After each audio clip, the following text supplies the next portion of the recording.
ఇక 10 ఏళ్ల చిక్కుముడులపై ఇరువురు ముఖ్యమంత్రులు చర్చించడం మంచి పరిణామమన్నారు ప్రొఫెసర్ కోదండరాం. గత ముఖ్యమంత్రులు జగన్, కేసీఆర్ కేవలం భోజనం చేశారు తప్ప విభజన సమస్యలపై చర్చించలేదన్న కోదండరాంతో మా ప్రతినిధి సిద్ధార్థ ఫేస్ టు ఫేస్.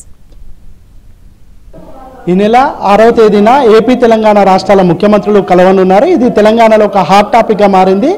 అపరిష్కృతంగా ఉన్నటువంటి సమస్యలపైన చర్చిద్దామని ఇరు రాష్ట్రాల ముఖ్యమంత్రులు ఒక కంక్లూజన్కి వచ్చారు. ఈ అంశము తెలంగాణలో ఒక పెద్ద హాట్ టాపిక్ గా మారిందని చెప్పుకోవచ్చు.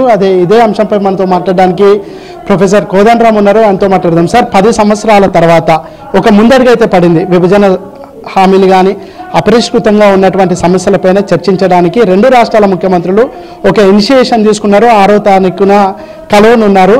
అసలు ఈ భేటీకి సంబంధించి తెలంగాణలో ఒక చర్చనైతే అవుతుంది. మీరేమనుకుంటారు? ఈ 2 రాష్ట్రాల ముఖ్యమంత్రులు కలిసి ఒక ముందడుగు వేయడాన్ని ఎట్లా చూస్తారు?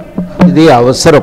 ఎందుకంటే విభజన చట్టం ప్రకారము అప్పుడు శిలాబీడే కమిటీ వేసిండ్రు.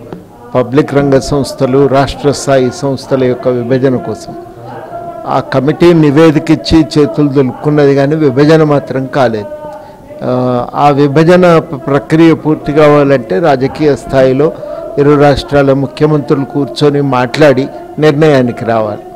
ప్రధానమైన వివాదము హెడ్ ఆఫీస్ ఏంది అనేది నిర్ణయించే దగ్గర సమస్యలు వస్తున్నాయి.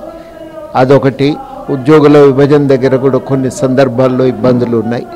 ఈ రెండింటిని జాగ్రత్తగా చర్చించి పరిష్కరించుకోగలిగితే బాగుంటుంది. ఓపెన్ యూనివర్సిటీ ఉంది, ఇట్లాంటి సంస్థల విభజన ఉంది. ఆ విభజన కూడా పూర్తి కావాలి. ఇవన్నీ కూడా రాజకీయ ముఖ్యమంత్రులు మాట్లాడుకుంటే తప్ప ఇక అవి పరిష్కారం కానంత జటిలమైన సమస్యలుగా మిగిలిపోయినాయి. అప్పటి ప్రభుత్వం కూడా అస్సలు దృష్టి పెట్టలేదు. ఇప్పటికైనా ఇది 6వ తారీఖు నాడు పరిష్కారం చేసి ఈ పబ్లిక్ రంగ సంస్థల్ని ముందైతే విభజన చేయాలి.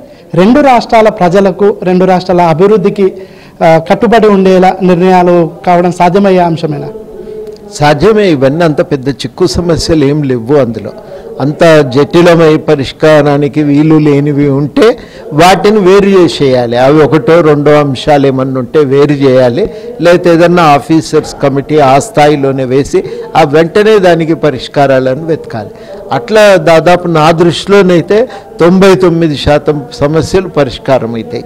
జలాల పంపిణీ వెంటనే పరిష్కారం కాకపోయినా ఒక అంగీకారం యోగ్యమైనటువంటి ఒక ఫ్రేమ్వర్క్ను ఒకదాన్ని తయారు చేసుకోవాలి. దానికి ఏం చేస్తే బాగుంటుంది, భవిష్యత్తులో ఎట్లా నడుచుకుంటే బాగుంటుంది అనేది ఆలోచించుకోవాలి. గతంలో ఇరు రాష్ట్రాల ముఖ్యమంత్రులు అప్పుడు కేసీఆర్ కానీ జగన్ కానీ వీళ్ళు పలుమార్లు భేటీ అయ్యారు, కానీ ఈ అంశానికి సంబంధించిన చర్చ జరిగినట్టు లేదు. ఎందుకు అంటే అప్పుడు వీళ్ళిద్దరికీ ఇష్టం లేదా, లేదంటే ఈ 2 రాష్ట్రాల మధ్యలో కాంప్లికేషన్స్ ఈ విధంగానే ఉంటే పొలిటికల్గా బెనిఫిట్ అవుతుంది అనుకున్నారా? ఏమనుకున్నారు? అప్పుడు ఏమీ అనుకున్నారో కానీ సమయం వచ్చినప్పుడు కొట్లాడుకున్నారు, లేనప్పుడు కూర్చొని భోజనం చేసిండ్రు. అంతే తప్ప కానీ వాళ్ళు వచ్చినప్పుడు రాజకీయ అవసరాల కోసం ఒకరితో ఒకరు సహకరించుకున్నారు తప్ప 2 రాష్ట్రాల అభివృద్ధి లక్ష్యంగా వాళ్ళు చేయవలసిన కృషిని చేయలేదు. అది మనం అర్థం చేసుకోవాల్సిన విషయం.